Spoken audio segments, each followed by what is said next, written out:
일본의 무역 보복으로 인한 한일 갈등이 3주를 넘어서고 있는 가운데 일본에선 간밤에 아베 총리가 참의원 선거에서 절반의 승리를 거뒀다는 소식이 전해졌습니다. 자, 한일 관계 어떻게 흘러가는 걸까요? 그리고 해법은 뭘까요? 자, 이분 연결해서 도움 말씀 들어보겠습니다. 라종일 가천대 석좌 교수이신데요. 잠깐 라 교수 이력을 소개를 해드리면 김대중 정부에서 안기부 1차장과 주영 대사를 지내셨고요. 노무현 정부에서 청와대 국가안보보좌관과 주1 대사를 지내신 분입니다. 자, 바로 연결하겠습니다. 교수님. 예. 네, 안녕하세요, 교수님. 이런 시간에 감사드리고요. 예. 네, 간밤에 일본에서 소식이 전해졌는데 아베가 개헌 발의선 확보에는 실패한 것 같습니다. 그러니까 85석을 얻어야 되는데 아무튼 개헌 추진 세력 도합 다 해도 81석을 얻은 것으로 이렇게 나왔다고 하는데 이 선거 결과 어떻게 봐야 될까요, 교수님? 뭐 대부분 예상했던 일 아닙니까? 그러게요. 네. 근데 지금 저희의 관심사는 이 선거 결과가 아베의 대한 정책에 어떤 영향을 미치겠는가, 바로 이 부분 아니었겠습니까? 그런 얘기가 많이 있었는데요. 예. 그것도 예상했던 일이지만은 선거 결과가 큰 영향을 미치지 않으리라 생각합니다. 그러면 지금 교수님 말씀에 따르면 이 아베 내각의 무역 보복 조치는 꼭 선거용만은 아니었다, 이런 그 분석으로 연결이 되는 말씀 같는데 맞나요, 교수님? 그렇습니다. 대인 관계에서도 그렇고 사람하고 사람 관계 혹은 국가하고 국가 관계에서 나쁜 거는 상대방의 동기를 함부로 추정하는 겁니다. 아, 그래요? 이렇게 남의 동기를 함부로 추정을 하면은 좋은 인간관계도 안 돼요. 국가 간의 관계도 안 됩니다. 제가 예를 들을게요. 그 무역 이런 조치가 일본이 시작했을 때에 이거는 참의원 선거용이다, 그런 얘기가 나왔었죠. 그랬죠. 두 번째는 우리가 경제가 좋아지니까 우리 경제 상생을 억누르려고 그러는 거다. 경제 발전을 못하게 억누르려고 그러는 거다. 그런 얘기가 또 나왔죠. 그다음에 세 번째로는 이런 얘기도 나왔어요. 문재인 정부를 실각시키려고 한다. 이런 얘기도 나왔고, 그다음에 전쟁하는 나라로 가고 싶어서 그러는 거다. 그러고 이거는요, 어떤 이슈가 있으면 사람하고 사람 간이나 나라하고 나라 사이에 어떤 이슈가 있으면 이 이슈 먼저 다뤄야 해요. 이게 올바른가 바른가, 이걸 어떻게 대응하는가, 이 이슈가 바른가 올바른가, 여기에 대한 전략은 뭐냐, 이렇게 생각을 해야지 이렇게 남의 동기부터 분석을 하려고 하면은 부부관계도 잘 안 돼요. 이거를요, 이런 얘기들이 또 보통 사람들이 함부로 하는 얘기가 아니라 나라에 책임 있는 분들이 이런 얘기들을 함부로 해요. 그러면은 대응이 잘 안 됩니다. 그러니까 참의원 선거 결과 뭐 이런 거 생각하지 말고 앞으로 두 나라 관계를 어떻게 잘 관리해야 할까 생각해야 하지 않겠습니까? 그럼 교수님, 제가 질문 각을 좀 약간 틀어서 이렇게 여쭤볼게요. 지금의 한일 관계가 한일 관계가 많이 악화됐다라고 하는 것은 누구도 부인할 수 없을 것 같은데요. 그 악화의 정도라고 할까요? 성격을 어떻게 진단을 해야 될까요? 내 생각에 아주 가장 한일 관계가 나빴던 것 중에 가장 나빴던 중에 하나가 아닌가. 어떻게 생각하면은 한일 관계 대전 이후에 한일 관계에 새로운 전환점이 되지 않을까 하는 생각도 합니다. 그러니까 일단 지금 그 관계만 놓고 역대 최악급이다. 그리고 그렇습니다. 또 그런 점에서 새로운 전환점이 될 수도 있다, 이런 말씀이신데. 그렇죠. 새로운 전환점이라고 하는 걸 좀 부연 설명을 해주세요. 어떤 뜻입니까, 교수님? 여러 가지 있겠지만 그 중에 한 가지가 적어도 해방 이후에 우리가 일본한테 무슨 책임을 묻고 일본을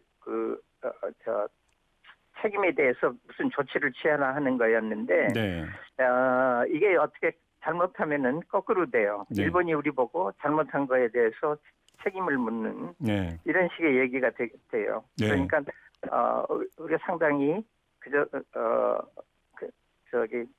상당히 신중하게 대응해야 합니다. 제가 한 말씀 드리면은 외교라는 거는 엄중하고 잔혹한 현실에서 올바른 추론을 찾아내야 합니다. 어렵네요. 현실이라는 건 우리한테 늘 어려운 얘기가 아닙니다. 예. 현실이라는 건 늘 우리에게 친절하지 않아요. 아, 그렇죠.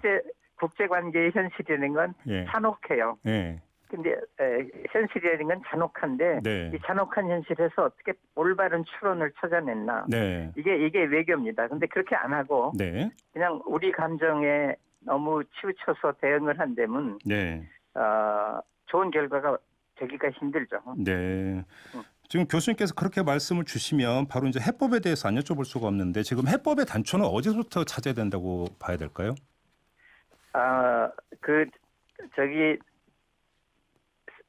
가장 중요한 거는 네. 우리하고 일본이 네. 떨어지면 안 된다는 나라입니다. 그러니까 안보 문제도 그렇고요. 네. 경제 관계도 그렇고 예. 세 번째로 두 나라가 지향하고 있는 가치나 이념이 같아요. 예. 이거 부인하면 안 돼요. 예. 그러니까 자유민주주의를 하는 나라에 지향하는 가치라는 거는 국경에서 멈추는 게 아닙니다. 네. 국경을 넘어서 공유하는 거예요. 예. 예. 그런데 우리가 가끔 잊어버려요. 네. 그거를 잊어버리고 그 자유민주주의의 원칙하고 가치에 기반을 해가지고 이 문제를 풀어야 한다 그러고. 네. 그러니까 일본에서 지금 아베의 강경 조치가 찬성이 60%에 이른다. 예. 우려할 만한 일입니다. 예. 그런데 그거를 반대로 보면요. 네. 일본 국민의 40%는 그거에 동조 안 한다는 얘기입니다. 그렇죠. 예. 이게 참 중요한 문제예요. 네. 중요한 문제고 이 문제가 결국 자유민주주의 국가의 정권이라는 거는 국민의 동의하고 지지에 의존해야 해요. 네. 그러니까 이 문제를 풀려면은 어디까지나 일본을 뭐 피해 맺힌 원수 이렇게 생각하지 말고 네. 자유민주주의적인 질서 안에서 그 안에서 해결할 수 있는 문제로 그렇게 다뤄야 합니다. 합리적으로 이성적으로 접근하는 방법. 지금 교수님 말씀을 좀 제가 해석을 하자면 예. 아베 내각의 그 대한국 무역 보복 조치에 대해서 동의하지 않거나 비판하고 있는 일본 내 여론이 또 분명히 있으니까 그렇죠. 이들과 연대하고 또 이런 여론을 또 확산시키는 것에서부터 해법을 찾아야 된다 이런 말씀이신 것 같은데요. 그렇습니다. 그러니까 일본을 보면은 네. 아베 조치에 40%가 찬성을 안 한다고 하더라도 네. 이 40%를 보고 비국민이니 비애국자니 이런 네. 소리 안 해요. 예. 그게 바로 해결의 열쇠입니다. 예. 좀 더 구체적으로 조언을 주신다면 그러니까 그러면 그 어떤 여론을 더 진작시키는 구체적인 방법이 뭐가 있을까요, 교수님? 그런 전술 전략적인 얘기가 아니고 예. 원칙에 의거해서 네네. 합리적으로 설득하고 네. 합리적으로 이야기하고 해가지고 풀 수 있다는 얘기입니다. 알겠습니다. 그렇게 안 하고 네. 일본은 애당초 나쁜 놈이다. 애당초 우리를 경쟁 상대로 죽이려고 하는 거다. 애당초 우리 정권을 바꾸려고 하는 거다. 네. 이런 식으로 생각을 해가지고는 해결이 되겠습니까? 지금 그 말씀대로라면 어떤 일본의 감정을 자극할 이유는 전혀 없다. 또 이렇게도 해석이 되네요, 교수님.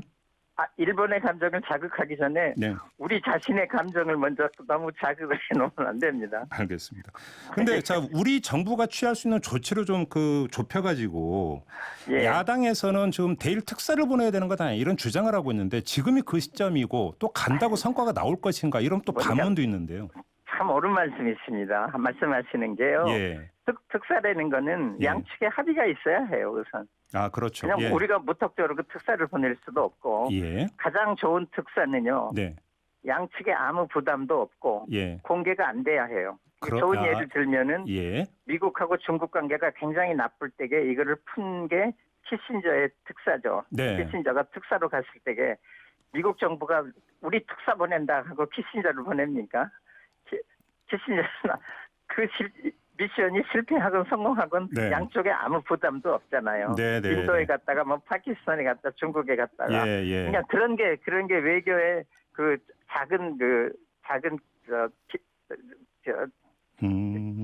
전술입니다. 외교에서. 근데 여기서 벌써 떠들고 특사로 누가 간다 그러고 그랬다가는 엄청난 부담을 지고 가게 되죠. 그렇죠. 양쪽에 모두 다. 그렇죠. 그러니까 그런 식으로 하는 게 왜 우리나라가 다 그래도 외교를 잘하는 나라인데 이번에는 상당히 허둥지둥하고 감정이 많이 휘둘리는 이런 걸 많이 보여요.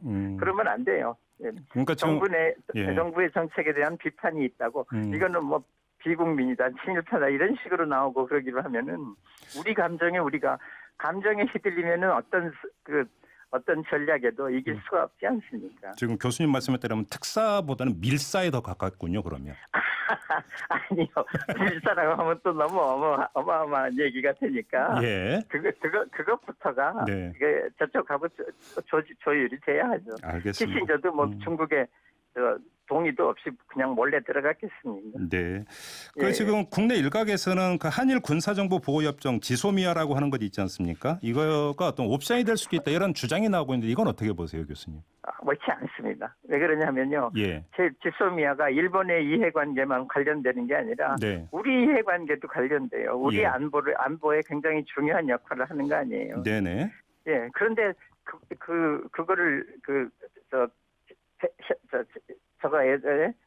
그거를 걸고 네. 이걸 협상을 또 하겠다고 하는 거는 네네. 잘못하면 사충수가 되죠.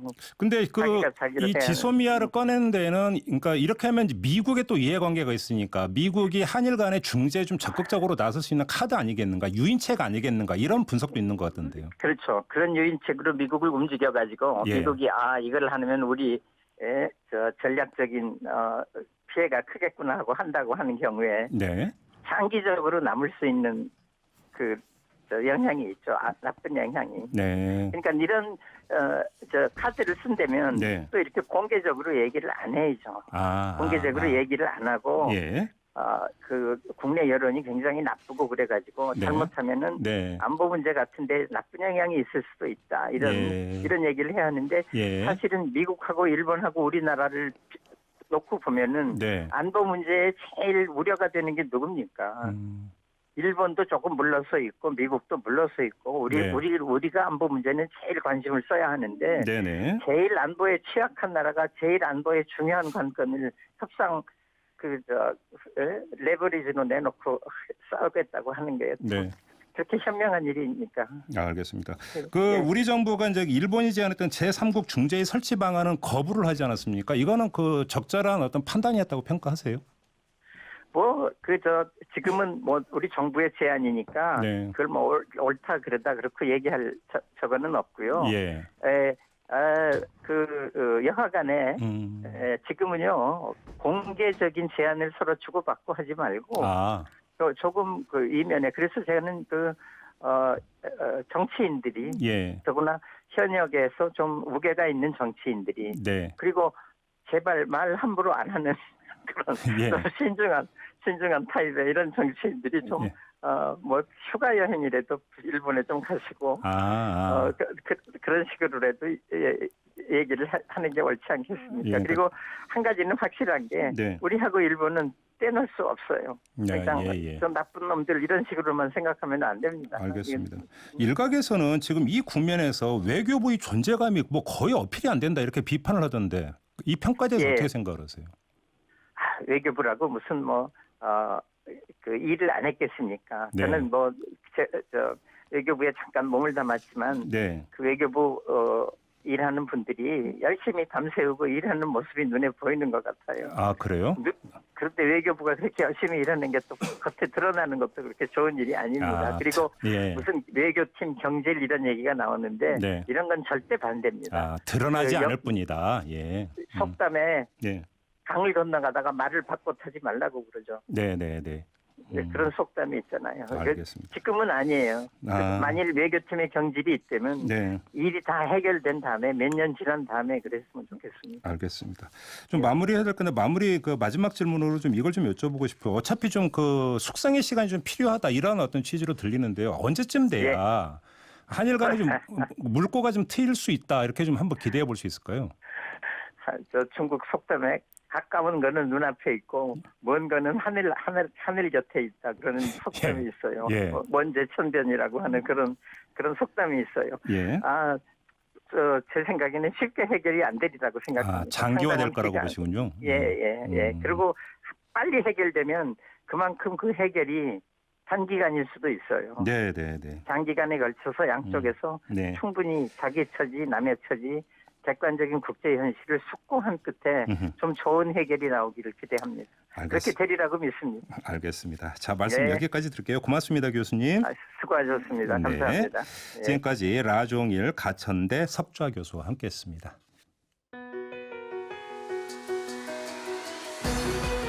이슈의 핵심을 꿰뚫는 예리한 시선, 믿고 듣는 진품 시사, 김종배 시선 집중.